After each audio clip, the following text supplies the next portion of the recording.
about ready to cross the finish line to success, only to come up to the line and self-sabotage all they've accomplished. And then we hear out loud, I told you I wasn't good enough. I told you I wasn't worthy, but you were. And our job is, look, you are worthy. But they don't have that type of belief in themselves that they are worthy enough to cross that finish line, to walk into victory. So they block their own 3-point.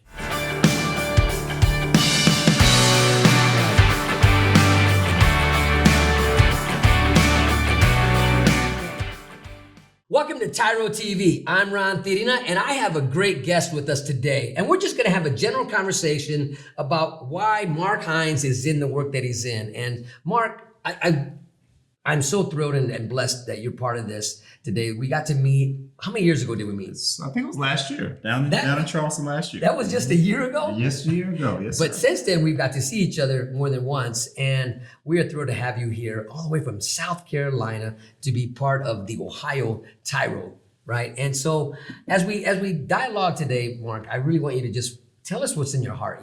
Why did you get in this work? First of all, full name, where you're from, and what company you represent. Sure. So my name is Marc Himes. I am the Director of Community Engagement for the South Carolina Center for Fathers and Families. We're a statewide network of fatherhood programs that was founded back in the late 90s. We were actually founded by the Sisters of Charity Health System, which is based here out of Cleveland, Ohio. So a little history connected back to Ohio. Sisters of Charity is a Catholic organization.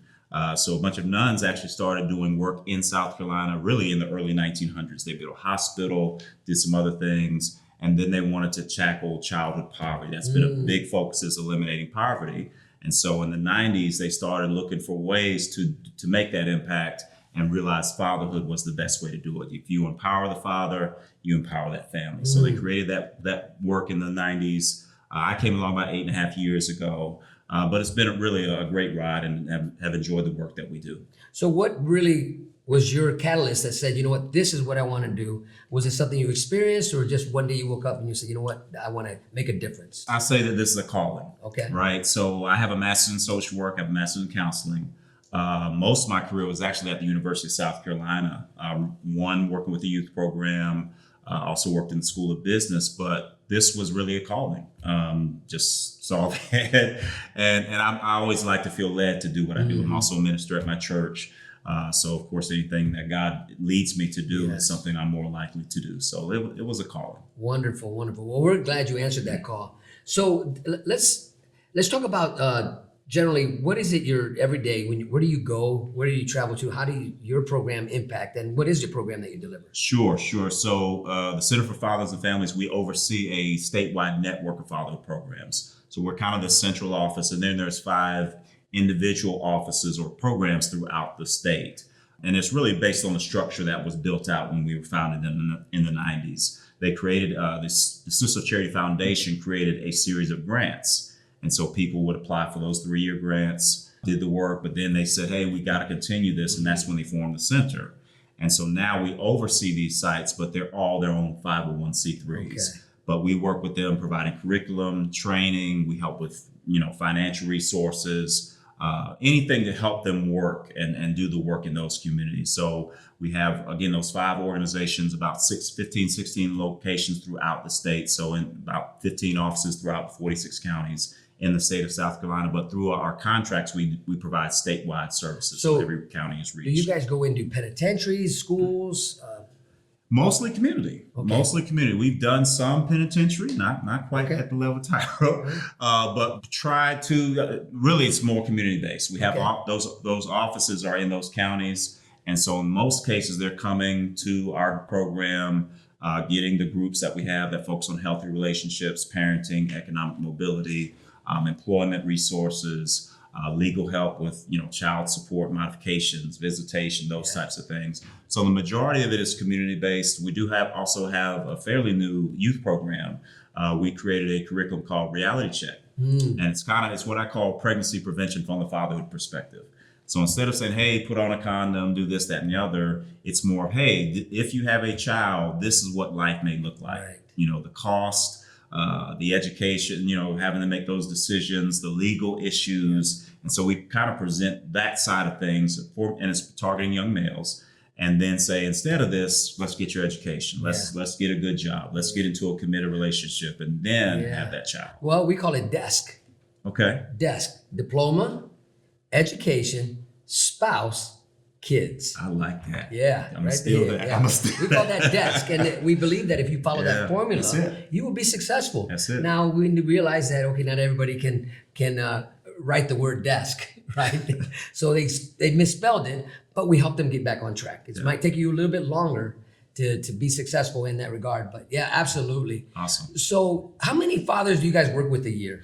We serve about 3,000 a year, Wow. give or take. Again, 15 offices, and then in those places where we don't have an office, we do individual services. So another thing we do, we're not in the prison as much, but we do go to court. So we have a contract with the Department of Social Services, and that allows us to go to court, especially with guys dealing with child support issues, which is a huge issue. Yeah. I don't know if that's here, it's it in is. Ohio, but in South Carolina, huge issue. So we'll go to court. So you're like an advocate. A resource. We call it alternatives, ATI, alternatives to incarceration. Okay. So instead of, a guy gets behind $1,000, $10,000, whatever it is, instead of sitting in the prison, send him to us, let us help him get on his feet, get a good job, get some training, get parenting so he knows how to be a good parent. Yeah, we do that as well. So it's really to get them on their feet. And then we hold them accountable. So if they're not coming to group, if they didn't do the things we asked them, hey, judge, they didn't do it. Man, it sounds like TYRO would be a great fit for you guys. Awesome. Yeah. Because holding a dad or an individual accountable is one of the key ingredients to turning around this generational cycles of poverty, generational cycles of divorce, generational cycles of incarceration. Yeah, absolutely. Right? So Mark, we've been talking about a little bit of what you do, but let me ask you this. Tell me personally, what do you do, like outside of work? What do you do to keep your family intact? What do you do to make sure that your children, do you have any kids? Let me ask that. Yes. So my wife and I, we adopted 3 kids. Okay, wonderful. Right now, 13 years old and 10-year-old boy-girl twins. So they keep us busy. That's I call it my second job. So taking care of them, we've had them in our lives about 8-9 years now. Wow, wonderful. And so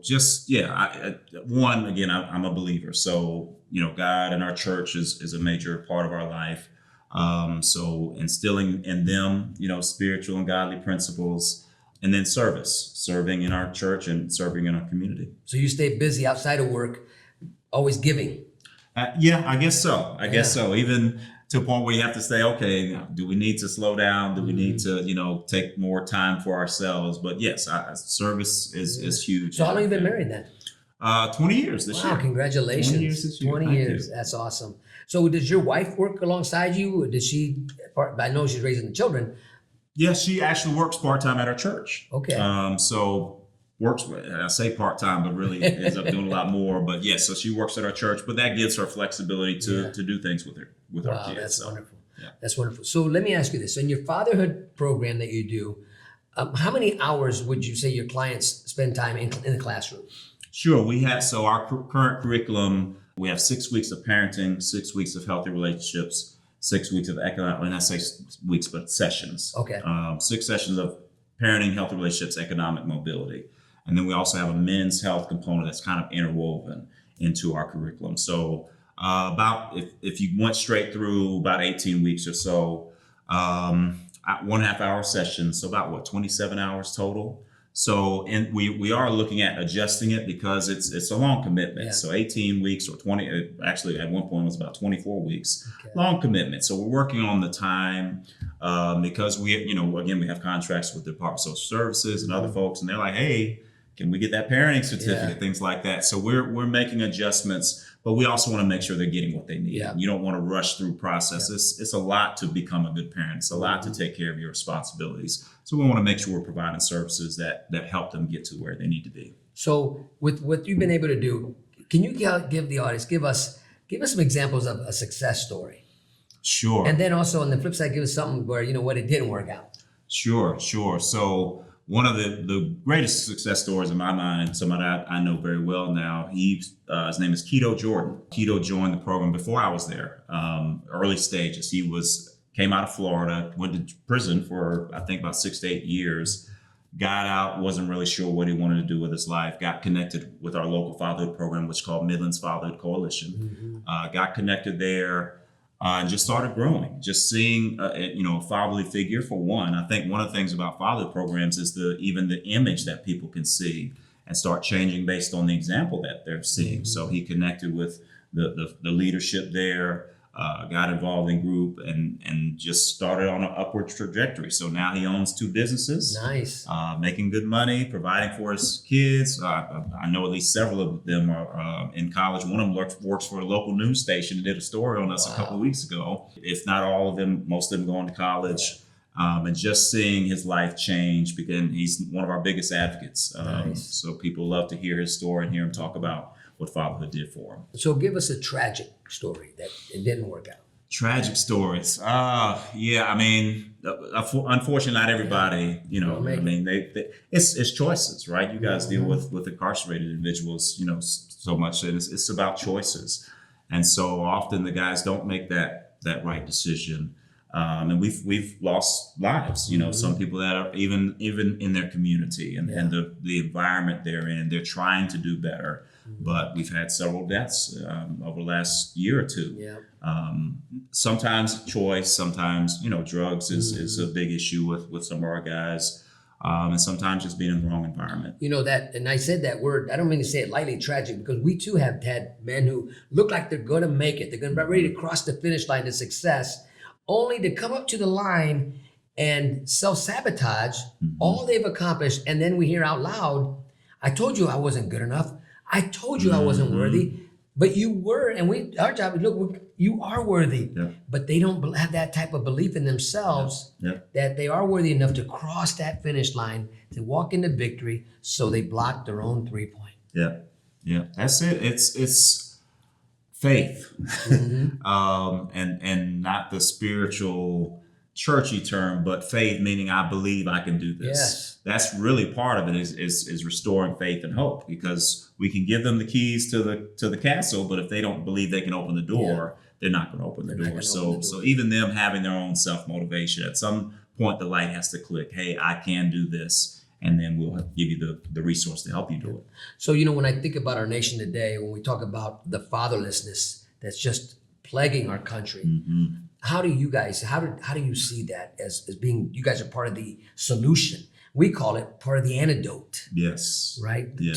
To if we teach that if you get bit by a certain type of snake, let's say a rattlesnake, we teach the man what's the cure. And they'll say, the venom from what? That same snake that's killing you, he's got to become the anti-venom. Right. And so we teach men and empower them. You were once the snake spewing venom everywhere you went. Now it's time to become the anti-venom. That's good. Right? And so in that, how do you see yourselves? You guys are that anti-venom. Absolutely. Because this thing in our country of fatherlessness is horrific. Absolutely. And it's not talked about enough. Right. Put dad back in the house, watch order come when the dad's healthy. Right. Because healthy fathers don't go to prison. Right. Right. And that point right there, because I've even had discussions with coworkers about this, and we were talking about marriage, and I was saying, how important it is, and we need to keep it in the curriculum, things like that. And there were some people that didn't quite agree. What about when it's a toxic relationship, or things like that? Absolutely. When that man is not in a good place, of course, there's justification to keep him out of the picture. But by and large, the majority of the time when that father is involved, the family is better off, society is better off. I'm not for sure if you've heard about the article of the $100 billion man. Oh, yeah. Yeah. Yep. I mean, and the point being, it's costing society. I often share when I present about all the programs that society creates, prison systems, Section 8 and WIC, which stands for Women, Infants, and Children. Why do we need a program for women, infants, and children? Because the father's not there to provide for their family. But had he been there, then they wouldn't have to rely on the government. So we absolutely are the answer. Fathers are the answer to restoring families. In South Carolina, about 40% of our homes are single-parent homes now. I mean, close to half. And that's, again, that's statewide. You go into those rural communities, the lower income communities, and it's 60, 70%. I did an interview once, and the interviewer was pretty surprised at my answer. They had thought I was going to be in agreement that the woman was better off raising the kids without the father of the children involved. And the person thought I was going to correspond or validate that statement. Right. And of course, I came against it, and they never called me back again. But that's not true. No, Right. you know, I look at when you look at young men, and I can't teach a woman how to be a woman. Right. I don't even want that gig. Don't Right. you know? Right. I don't even want to attempt that. Right. And I really believe that a woman can't teach a young man how to be a man. Now she's going to nurture him, and she's going to cherish him and raise him up what a mom does. Right. But when it comes to that type of that young boy walking into his manhood, coming into who he understands, he is looking for somebody he wants to be like. Right. And we want that person, that father, to be that healthy man, because that's what he's want to mimic. I want to mimic Right. dad. I want to be like my dad. Right. Right. And but when dad isn't healthy, when dad is out of the picture, when mom thinks she can really, I'm gonna raise you up to be a man. You know, you can try it, and you're gonna do good. But you're gonna still come up short. Yeah. I really Yeah. believe that. Yeah. And I look at our country today, and we see the mass incarceration, Mm-hmm. the young men, and then even the young girls where dad wasn't home. It was such dysfunctional when they're home, and generational cycles of incarceration, self-destruction. Yeah. You know, how do you disrupt that? Yeah. So what you guys are doing, you're disrupting that generation of self-destruction. Absolutely. And I would encourage anyone who sees this to read The Boy Crisis. Dr. Warren Farrell. We had the honor of him coming and doing a 3-day training with us, but his book is, you can get his book as well. And he talks about how boys are failing. And one of the reasons is because of fatherlessness. And he shows how, you know, prison population has increased as the fatherlessness, you know, epidemic, we'll call it, has increased. He talks about even the school shootings. Yep. If you look at these kids that are doing these school shootings, most of them either have an absent dad or a dysfunctional relationship with their father. So it's showing up in society. It's showing up in their response and their reactions.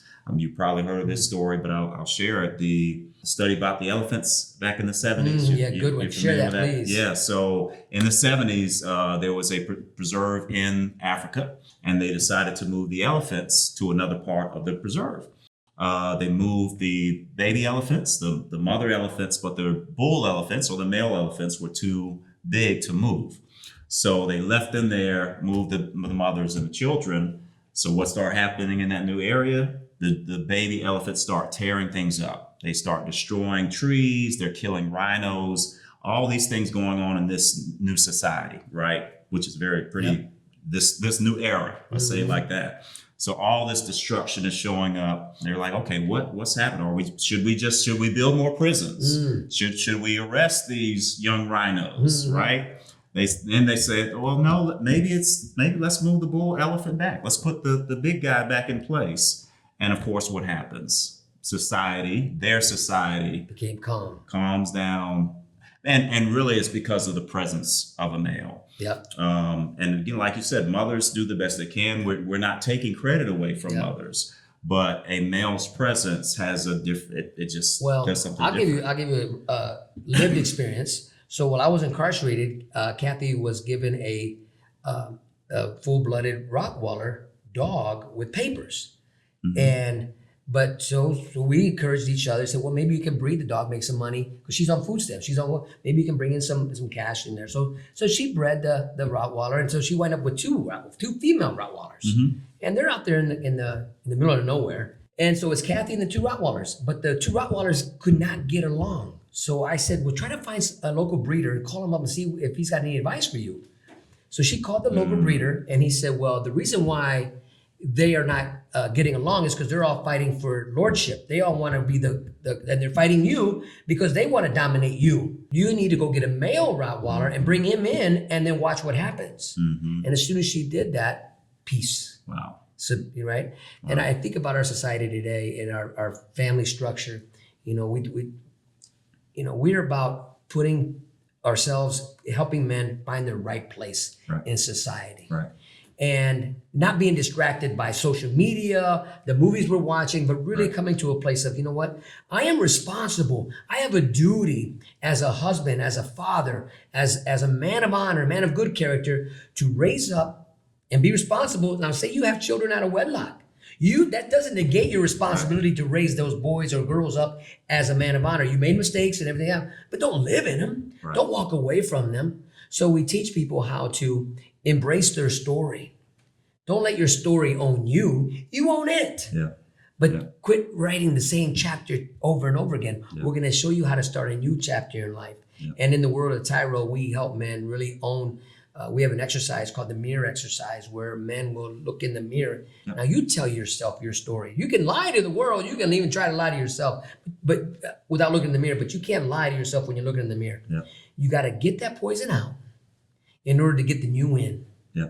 Right? These new principles. What does it mean to be a man of honor? What does it mean to show up on work on time? What does it mean to keep the repo man from your house? How do you do these? How do you activate these principles? Yeah. And we teach them, look, though you're incarcerated, though you're on food stamps, though you're out of work, whatever the situation might be, as long as you have breath, your story is not over. That's right. Right? That's right. And we really firmly believe that families are not disposable, Right. but they're salvageable, Right. savable, and there's so much potential still within that family unit. Right. That all it takes is somebody to come alongside. Let me show you how to activate these principles in your life. The reason why you don't have them now is because you don't know how to activate them and execute. Right.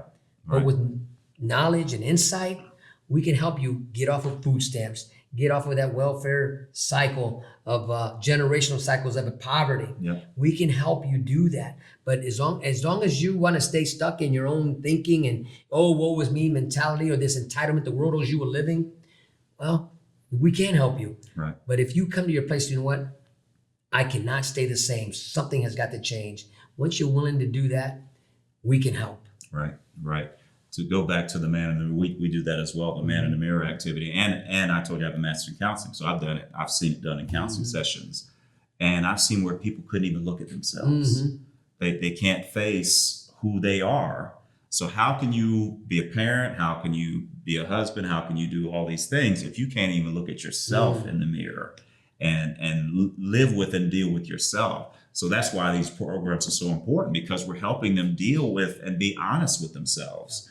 I think there's another book, I can't remember the name of it, but it talks about the mask. It's a video called something like The Mask That We Wear. Okay. And it's talking about the boys that are growing up now wearing a mask, wearing the facade, acting false tough. bravado. Yeah, acting tough. And meanwhile, they're broken inside. Yeah. Meanwhile, they can't even look at themselves in the mirror. And I think that was me growing up and not understanding, right? Wearing all types of different masks. Yeah. And then really coming to grips with it in prison, to where men of honor, men of good character in prison, who have already have a length of time under their belt, were able to take us young guys coming in. Hey, we're going to help you understand why you're here and what your purpose is while you're here. And how to learn and grow, so you are prepared when you do go home. You don't come back to this environment, but you leave better, not bitter. Right. With you saying you had to do it in prison shows the need for men to, particularly a father, to show young men how to be men, how to be fathers, how to provide, and those types of things. And I don't blame my dad. My dad could only do the best he knew how to do. He didn't know how to teach these principles. Because why? Nobody took time to teach him. He knew about hard work, but he didn't know how to activate that concept. Why am I working hard? He just went to work and worked hard from being a migrant, from working in the factories, because it was out of duty, but nobody had sat down and explained to him and said, what does duty mean to you? Right. What is responsibility? You know, those type of lessons, what we learn in a type of rites of passage, and we're growing through this. That didn't happen to us. Right. We just did it because, well, we just following without lesson learning. We're not learning the lessons. We're just being led, but never being taught. Right. That's what I was thinking about as you were talking. Teaching. A father is also a teacher. And in so many cases, even in the society we have today, we're really just seen as providers. And so, okay, yeah, you can produce a check, but that's not what the child really needs. So of course they need the basics, but they need so much more. Oh my goodness. Character, integrity, how to do simple things. It's funny. My wife and I were watching Little House on the Prairie last night. Okay. Of all things. Yeah, we own it. Things. We own it. Yeah, of all things. But it was about a kid who was sent away to stay with the neighbors. I can't remember the family, but because the father just wasn't there. They lived in the house, but he wasn't there.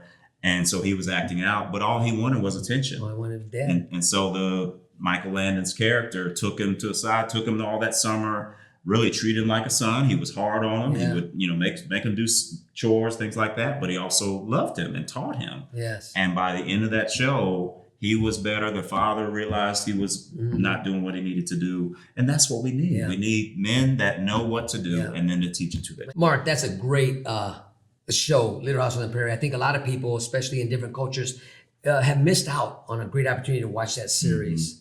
Can you think of any other series besides Little House on the Prairie that that we should be watching, as a family, or take time? It's a shame, one, that there has been a shift in what we see. There's so much stuff that's just not good for us. That's showing, the weak man in the house, things like that. Unfortunately, the best example I have is the Cosby Show, and I say unfortunately because of what's going on with the creator now. Yeah. But that show was just so. That was the show I grew up on. And I had both my parents, and they were, they did a good job, did the best they could. But to see a successful father, someone that's not angry all the time, that's working but also taking care of his kids and having conversation with, and having family meetings and family time, that to me was the image I had. And so those types of images just aren't around as much. Now you had healthy parents that were telling you why you're watching and what it meant, what you were watching, right?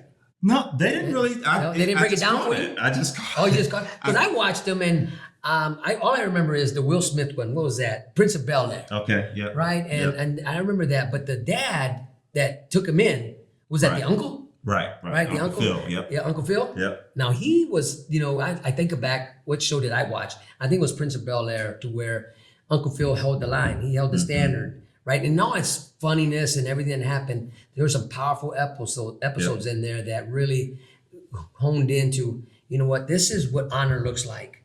We don't compromise. In fact, honor is non-negotiable. Yeah. Right? Being a man of your word is non-negotiable. Yeah. And I really appreciate your honesty about that, because Little House on the Prairie, we own it, we watched it, and we still learn from it. It's still something you can learn from. Yeah. And it's I think one of the differences in society today is you got shows and things that you can watch, but then the environment also has a pull. So my environment was pretty, middle class neighborhood, so forth. And so not only was I seeing it on TV, I was seeing my neighbors and friends with their parents and hanging out with them and seeing it modeled versus a kid who's not seeing it modeled. And then they turn on TV and they're seeing something that doesn't encourage anything different. So I think the environment for a lot of kids is different. I think that was my situation. I might watch something great on TV that looked like, wow, is that real? But then my environment, well, it can't be real because this is how we're living. That's which is good. Dr. Ruby Payne talks about she wrote a book called A Framework for Understanding Poverty, and it's a chart, and it's called Hidden Rules Among Class. And in it, she talks about the poverty class. Everybody has a certain mindset. If I'm rich, if I've got access to everything, I have a different mindset. And one of the things she says, in a poverty mindset, you don't see things as reality. I mean, that's what you just said. So education is not reality. So you can push it. Oh, yeah, you need to go to college. I don't think I can't do that. And so the lack of reality to things that really you should be pursuing can be influenced by that environment, that culture you're part of. That's a powerful word. What reality do we want to embrace? What do we want to create? Yeah. Mark, if there was one thing that you would say, you look into the camera and talk directly to the men and women who are watching this, fatherhood, healthy relationship, workforce, whatever you could, whatever on your heart, I'm gonna give you the opportunity here, right now.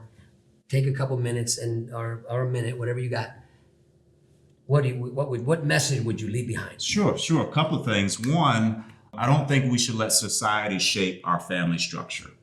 So society is saying, hey, you can do it on your own. Hey, you don't have to get married. Hey, you can be single and be successful. Of course you can, but is that the ideal situation for our families, for our children? And so many people I'm meeting, so many people that we deal with in fatherhood, that they are told that they're not invited. They're told that they don't have access to their child. And the first thought I always have is, what about that child? Do you really think the child is better off without them, better off not having access to their father, better off not knowing the other side of their family? There's so many benefits to having a full family. And so let's not follow society's push in so many different ways, but let's see what the foundation should be, which is family. And we as humans were made to have a father and a mother. I know we're pushing away. I know we got all these other different examples, but that is the ideal. And again, I'm a believer, so that's the ideal. That's what God created. And I think we need to be mindful of this shift and how it hurts society, how it's putting more responsibility on the government and other folks to take care of our kids because we're not having that family unit in place. So I think we need to be mindful of what society is telling us and start taking our own path and keeping our families intact. Great word, great word. So listen, I want to thank everybody for allowing us to be part of your journey today. And always remember, I am rooting for you.